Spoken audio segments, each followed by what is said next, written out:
because it explains what this demonstration is all about. It is a draft that is addressed to the Ministry of Trade and Industry of the Czech Republic. And it's headed Demonstration of Dual-Use Goods in South Africa. Entity demonstrated to, place of demonstration, and Sergeant Nkosi has identified the entity who's going to get the demonstration as the South African Police, Pretoria, South Africa. The demonstrating company is a Czech company called Invasys, and Invasys are a company that specialize in high-tech security hardware and software. People who are going to do the demonstration, authorized people from Invasys, are identified. It says the demonstration will take place at the above address, suggesting that it will take place at the South African Police, Pretoria, South Africa. Throughout the demonstration, the goods will be in the hands of an authorized person, authorized by the SAPS. The following goods will be demonstrated. TELUS, that's the trademark IMSI catcher, with tungsten trademark SWGSM A5-1 and Luna TM MITM mobile. Now, IMSI stands for International Mobile Subscriber Identity. So an IMSI catcher is something that catches a mobile identity. And in colloquial terms, it's a grabber. What it does is it's a surveillance device that mimics a legitimate cell phone tower, cellular tower, and it tricks nearby mobile phones to connect with it rather than the cell phone tower. And then you can download what is on the communications from the mobile phone that are connected to your grabber as opposed to the nearby cell phone tower. If we go to page 128, and this is from the Invasys webpage, and it's Invasys advertising its solutions.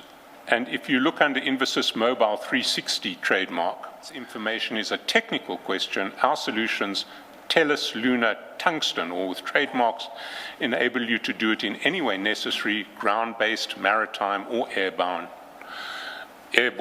So Invasys is advertising its capacity to intercept mobile phone communications from the ground, from the sea, from the air. And if we go back... Before we go back, I thought you were going to show us where Sergeant Nkosi signs and stamps. Okay. He does in due course sign. But if we go back, it's quite clear in this context that the Czech Republic, having a sense of responsibility in relation to this technology, will not let its companies sell it to anyone they want. It can only be sold to authorized representatives, presumably not just of foreign states, but also of foreign states with whom the Czech Republic is happy to share this sort of technology. If we go back first to the chats with Mr. Msibi on page 97, we see Sergeant Nkosi shares that draft letter immediately with Mr. Msibi. That's at 8:37 p.m., chat number 2. That's the draft. Mr. Msibi responds to him, that's okay.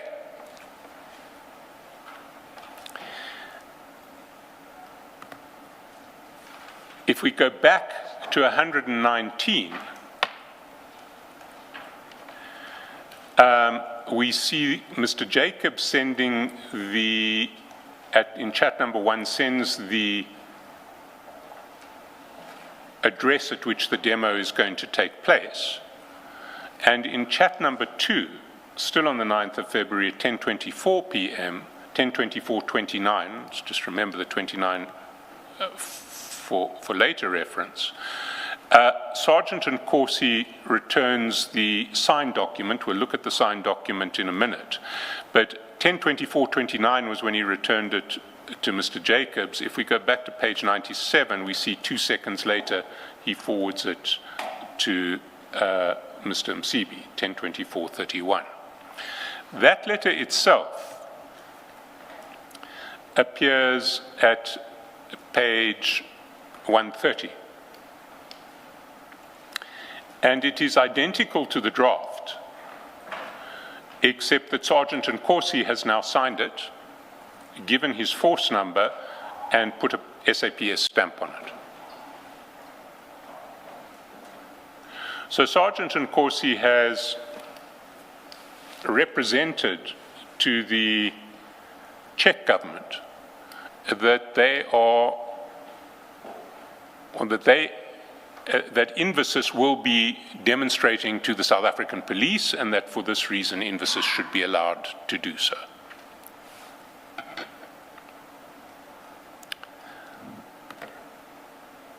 If we go back to page 119, chat number 3, on the morning of the 10th, at 7 o'clock, Mr. Jacobs says, "Good morning, Fani. Thank you for the letter. I've sent it to the team. Let me know when you'll send the driver. Thanks." Sergeant, of course, he replies, "Driver's on the way." At 8 o'clock, "Hi, Fani, we're ready. Are your guys close?" And then at 1:11 the next day, "Hello, Fani. Thank you again to you and your team looking after us yesterday. Let me know if Ubaba is happy and I will drive the process from my side now." Sergeant Nkosi's response is, "Morning. We're on our way to the kingdom as we speak. I'm calling you tomorrow late." Now, the kingdom to which Sergeant Nkosi is referring is the kingdom of Eswatini. And what will emerge is that Mr. Msibi, Sergeant Nkosi, and quite possibly Mr. Motsumi and Mr. Molefe, we'll get to them later, have a plan to sell grabber technology to the kingdom of Eswatini. Now, of course, that's not what the Czech Republic has been told at all. The Czech Republic has been told that this is a demonstration for the South African Police Service. If we follow this plan, and we run down from page 120,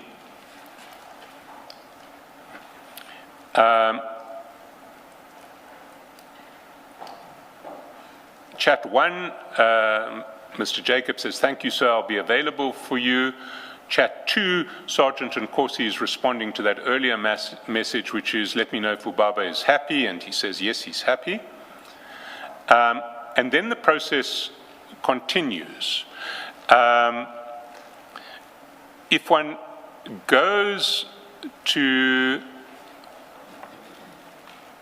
page 121,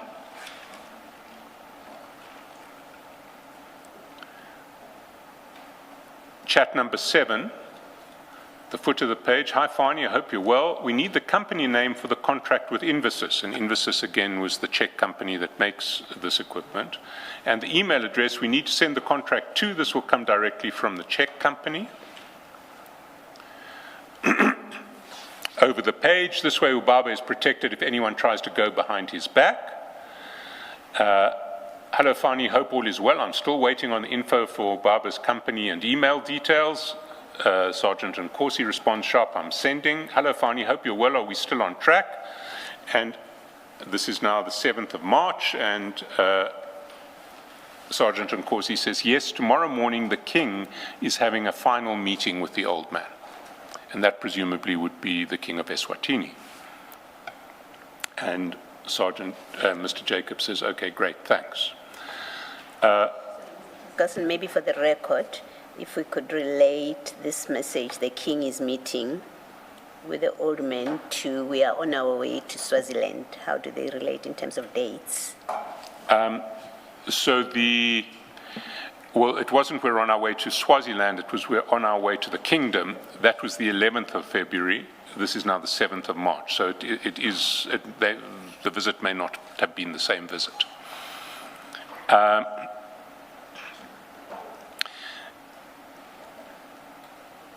While this was going on the 27th of February, so the request for company details, if we go back to 99, we see at chat number 3 on page 99 that Sergeant Nkosi has sent a screenshot to Mr. Msibi of Mr. Jacobs's request for company details.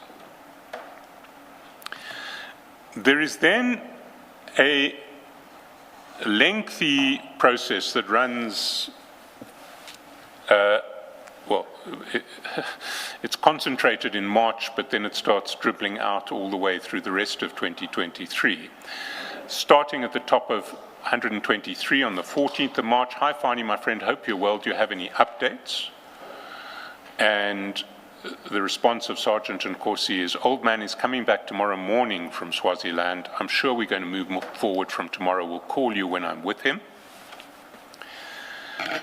The next day,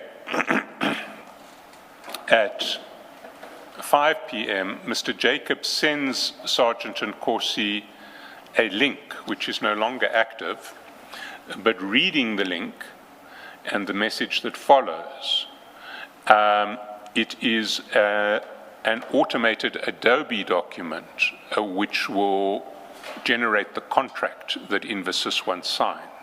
So it is a link to an Infosys site or an Infosys directory at Adobe, and it's a document that needs an e-signature. Below, Mr. Jacobs explains, hi Fani, can your lawyer please fill out this form, then we will generate the exclusive contract for Swaziland. 2 days later, hello Fani, hope you're well. Did you share the link with Ubaba's lawyer? No response. 20th March, hi Fani, any updates? Still no response. 21st of March, hi Fani, please advise if your guys had filled in the info for the link I sent. Without this, we can't send you the contract, and I don't want it to seem as if we're holding up the process. 22nd of March, hi Fani, hope everything's okay, please advise. Finally, there's a response from Sergeant Nkosi, got it sorted. Mr. Jacobs says, thanks, once they fill it in, they will get the contract. 24th of March, hi Fani, was the link completed? We haven't received any confirmation that the link has been filled in. 12th of April, hi Fani, I hope you're well. I was supposed to come to Joburg this week, but I'll have to postpone to next week. Please advise Ubaba. And Sergeant Nkosi says, okay. A few days later, hi Fani, I hope you're well. Just a note from our side, it seems that Ubaba's lawyer has not completed the link as it is, and it's now becoming embarrassing as the international company will not take us seriously. Please advise how we resolve the matter. Hello Fani, hope you're well. Is the deal for Swaziland still happening?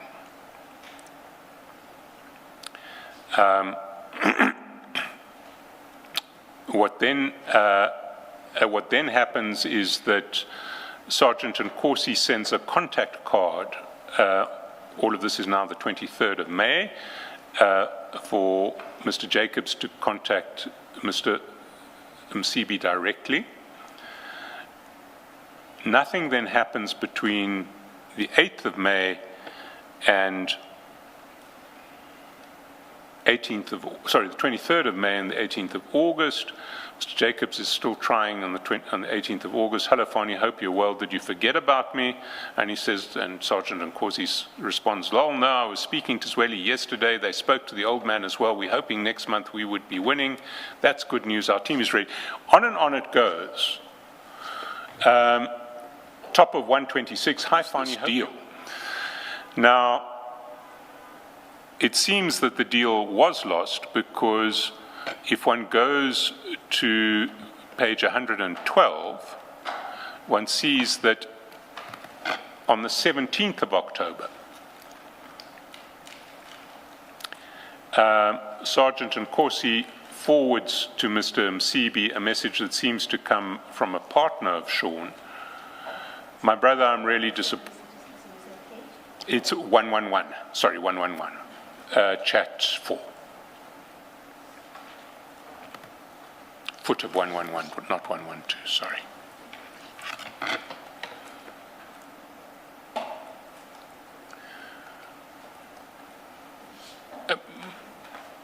My brother, I'm really disappointed about how things worked out on the Kingdom deal. 1 minute things are coming together, the next minute all of you are quiet. Shane, I think that should be Sean, or maybe Sergeant Nkosi has the name wrong and it's Shane, not Sean, tries to call you, but he never gets hold of you. I also tried to get hold of you, but you never come back to me. You know, there's so much more work we wanted to do with you. We have many solutions that are in demand by governments, but we want to do this deal first before we can introduce other solutions. I take it this deal is off now. And that's the last that we see of that deal. But what we do see is that in parallel with this process, Mr. Msibi, Mr. Motsumi, and Mr. Molefe are exploring other options. And that story starts on page 196.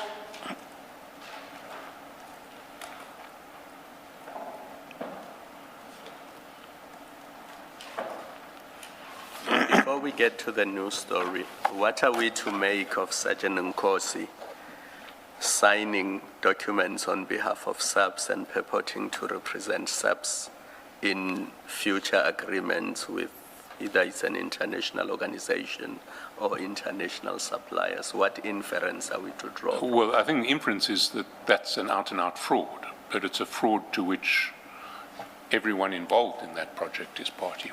Everyone involved in that project with knowledge of Sergeant Nkosi's letter was also involved. But the only people that we can identify in that regard are Mr. Msibi, who's no longer alive, and Shane or Sean. We don't know who else was aware of this. We don't even know whether the Czech company were aware of who they were dealing with. Because my concern, we're talking about a grabber here. We don't know what else. I mean, you can see one conduct where he's signing and putting a stamp and force number to allow an international organization to come and make a demonstration to private individuals in South Africa. What if it was weapons and other things that are not authorized by SAPS? We don't know, but it is a very legitimate question, Commissioner. I mean, we did see the exchanges with the man whom he saved as Deputy President Didi Mabuza, who Mr. Mashile, I think, who seemed to have been suggesting an arms deal. We don't know where it ended. And what does it say about the use of stamps at SAPS? I mean, if any captain or constable can just But put a stamp. I think every captain must have a stamp, just because they have to use the stamp in their official duty. So, for instance, you go into your local police station to get an oath commissioned, the captain uses his stamp to commission your oath. It's how the stamp is used, and of course, a South African looking at that document would think, no, this doesn't on its face come with, this on its face doesn't confer the authority of the SAPS to deal with a grabber.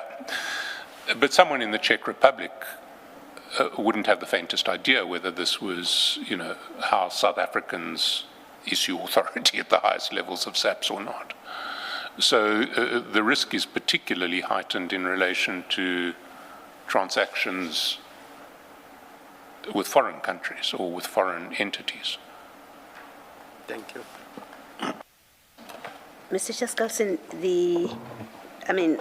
this conduct by Sergeant Nkosi that you're discussing with Commissioner Khumalo, specifically the letter and the stamping on the face of it, is obviously prosecutable. That's why you refer to it as fraudulent conduct. Have we had the opportunity to investigate or find out who is this Sean Jacobs that he's speaking to? Because if it's a South African national, then they sit in exactly the same position as Sergeant Nkosi, criminal offense. And have we had the opportunity to investigate that? We haven't yet traced Sean Jacobs. I must confess, we haven't made a huge effort to trace Sean or Shane Jacobs.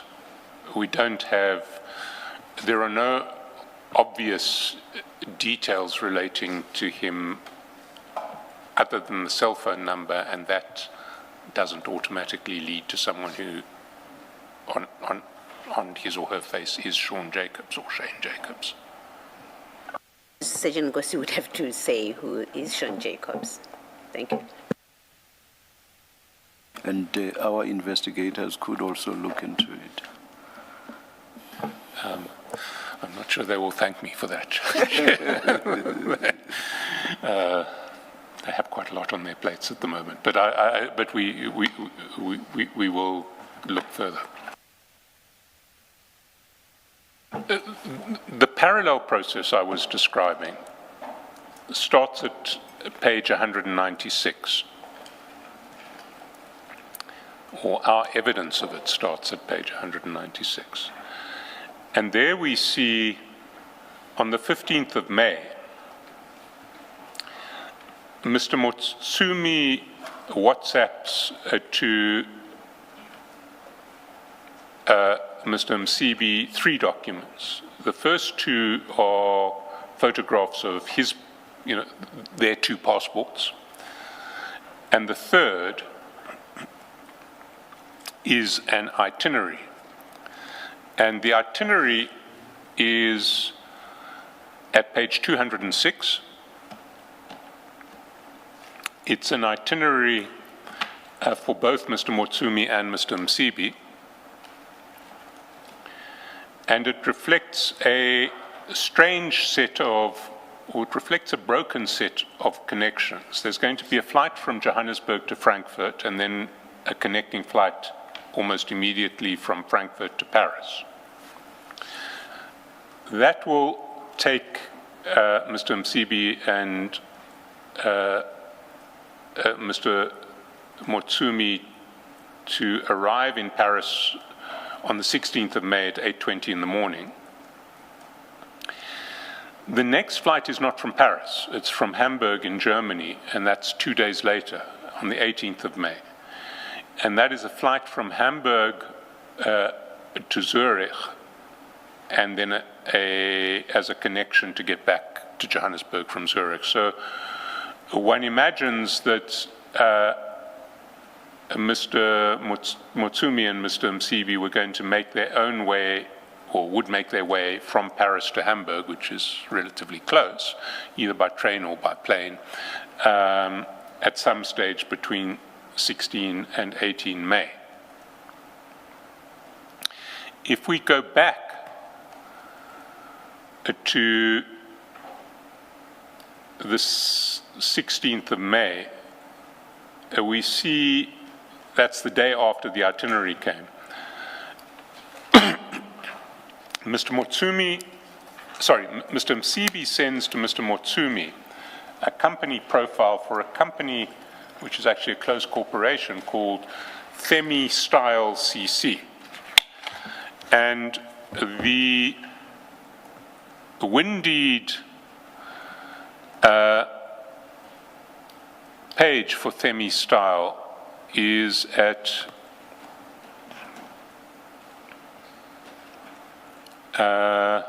page 347. And we see from 347 that the only director of Themi Style is Mr. Msibi himself. And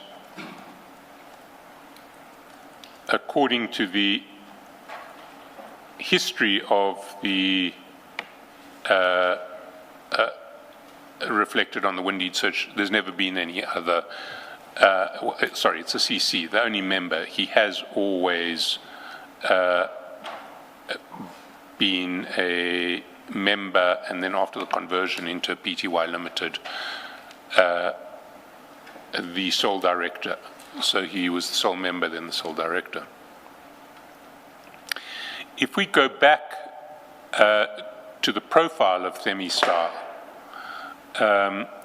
we see that at page 208. And that profile first reflects that the directors of Themi Style are both Mr. Msibi and Mr. Molefe, not Mr. Motsumi, but Mr. Molefe. That doesn't appear to be correct, at least not in terms of the CRPC records. CRPC records just reflect Mr. Msibi, but Mr. Molefe's appearance on this document is significant in its own right.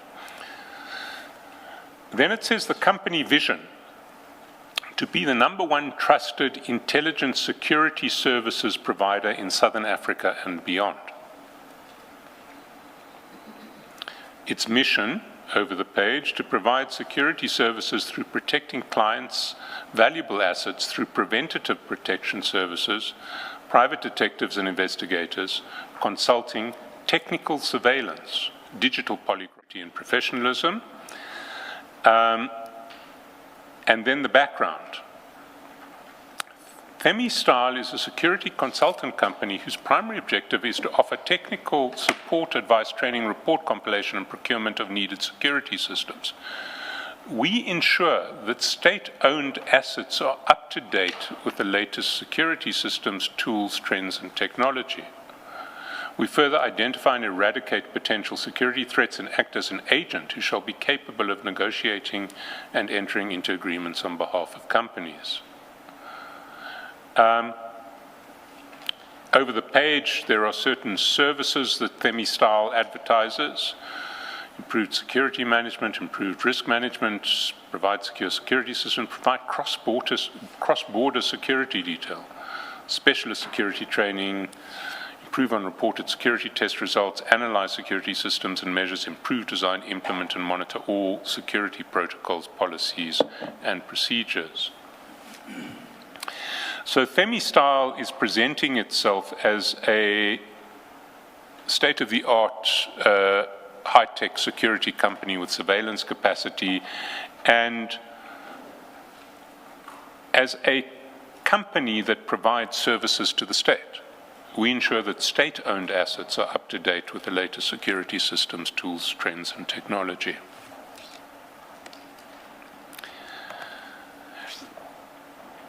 If we go back to page 197, we see that together with the company profile,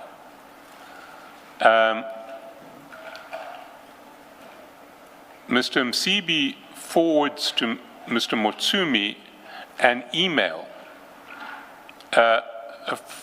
and that email is at page 211.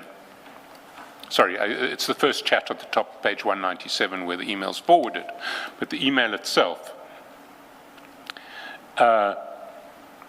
appears at 211. And the email is an email that is on an email whose default is German, because it says at the top in German at 15 May 2023 at 2020, Nokotula Numalo wrote, but it's in German, not English. And Ms. Numalo says, "Dear Stefan, please find attached registration documents," and you'll see at the bottom of the email is a CRPC form for Themi Style, "confirming Mr. Msibi as the director of the company. Mr. Motsumi is a trusted partner in the business, and bear in mind that this is with a view to the itinerary that we've just seen that has a stop in Hamburg in Germany, and which involves Mr. Msibi and Mr. Motsumi. Please be assured that they both have the capacity and mandate to conduct business on behalf of the company, so Mr. Motsumi too can represent them style. They shall present the letter of appointment and service level agreement from state. So they are purporting to have a service level agreement from a state. Confidentiality protocol as stated below is noted and shall be strictly adhered to.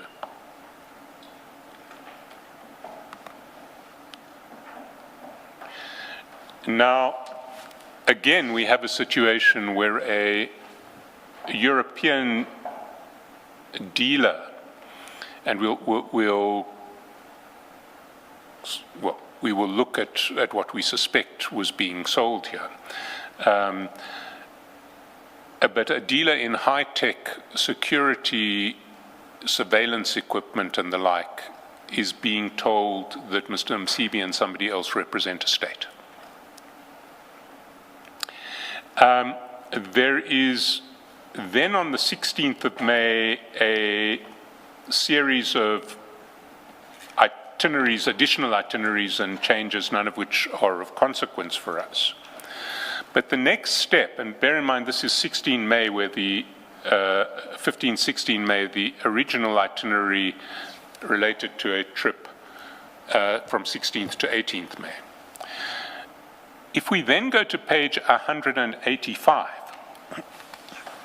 we're now dealing with the chats between Mr. Molefe, not Mr. Motsumi, but Mr. Molefe and Mr. Msibi.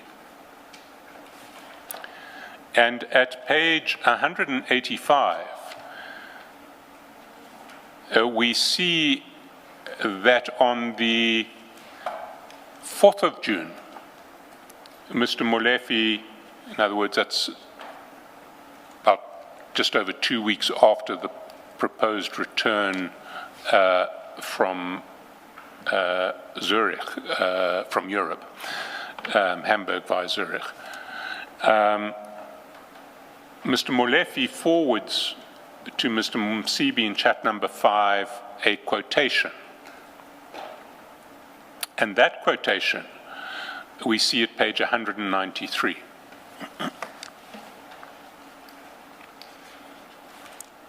And